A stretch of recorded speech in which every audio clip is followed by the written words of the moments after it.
আধিপত্য বিস্তার নিয়ে প্রায় উত্তাপ ছড়াচ্ছে রাজধানীর মোহাম্মদপুরের জেনেভা ক্যাম্পে।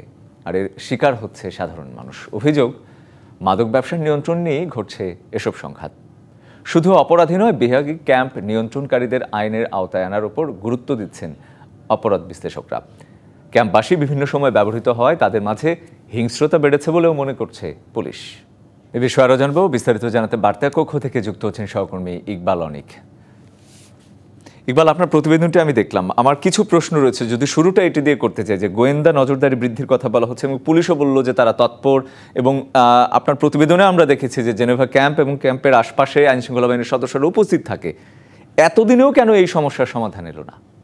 রঞ্জন যেটি বলছেন যে এই যে জেনেভা ক্যাম্পের আশপাশে কিন্তু আইনশৃঙ্খলা বাহিনীর তৎপরতা কিন্তু রয়ে গেছে, কিন্তু তারপরেও কিন্তু এই ক্যাম্পের ভেতর যেসব মাদক ব্যবসা, তারপর আধিপত্য বিস্তার, এখানে কিন্তু এমন কোনো জিনিস নাই যে পাওয়া যায় না বা এখানে ঘটে না। তো সেক্ষেত্রে আইনশৃঙ্খলা বাহিনীর সদস্যরা কিন্তু প্রায় সময় অভিযান পরিচালনা করে, তাদেরকে গ্রেপ্তার করার পর কিন্তু তারা কিন্তু আদালত থেকে কিন্তু কয়েক মাসের মধ্যে জামিন পেয়ে কিন্তু তারা আবারও পুনরায় কিন্তু সেই কাজে কিন্তু ফিরে আসেন। এবং এই যে জিনিসগুলো রয়েছে, আইন শৃঙ্খলা বাহিনীর তাদেরও কথা হচ্ছে যে যখন কোনো অপরাধীকে গ্রেপ্তার করা হয় বা মাদক ব্যবসায়ীকে গ্রেপ্তার করা হয় বা প্রতিষ্ঠিত বা শীর্ষ সন্ত্রাসী যারা রয়েছেন তাদেরকে গ্রেপ্তার করা হয়, গ্রেপ্তার করে কিন্তু আদালতের মাধ্যমে তাদেরকে কারাগারে প্রেরণ করা হয়।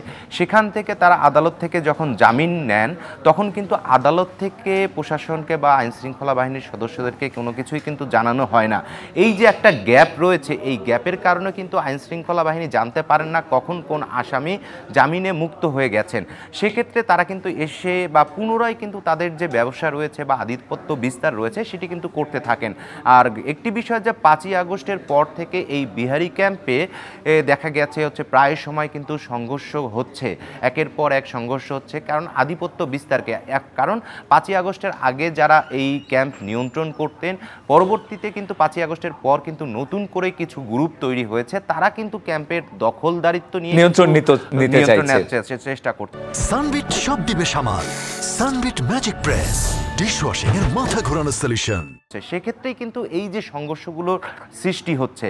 তো আরেকটি বিষয়, যে এই যে প্রায় সময় তাদের যেহেতু জেনেভা ক্যাম্পের 8টি সড়ক রয়েছে, এই 8টি সড়কের মধ্যে 8টি স্পটে কিন্তু ভাগ হয়ে বিভিন্ন রকম দেখা যায় মাদক বিক্রি, হেরোইন থেকে শুরু করে যেসব মাদকদ্রব্য রয়েছে সেগুলো বিক্রি হয়। শুধু মাদক না, অবৈধ অস্ত্র, সেখানে সব কিছুই কিন্তু পাওয়া যায়। আরেকটি বিষয় বিভিন্ন শীর্ষ সন্ত্রাসী বা বিভিন্ন কারণে যারা অপরাধী, তারাও কিন্তু গিয়ে এই ক্যাম্পের ভিতর আশ্রয় নেয়। কারণ ক্যাম্পগুলো এত গিঞ্জি পরিবেশে থাকে বা গিঞ্জি পরিবেশ হওয়ার কারণে কিন্তু আইনশৃঙ্খলা বাহিনীর নজরদারি এড়াতে কিন্তু বিভিন্ন সন্ত্রাসী গোষ্ঠী কিন্তু তারা কিন্তু এই ক্যাম্পের ভিতরে অবস্থান করেন বা বিভিন্ন বড় মামলায় যারা আসামি থাকেন তারাও কিন্তু এখানে আশ্রয় নেন।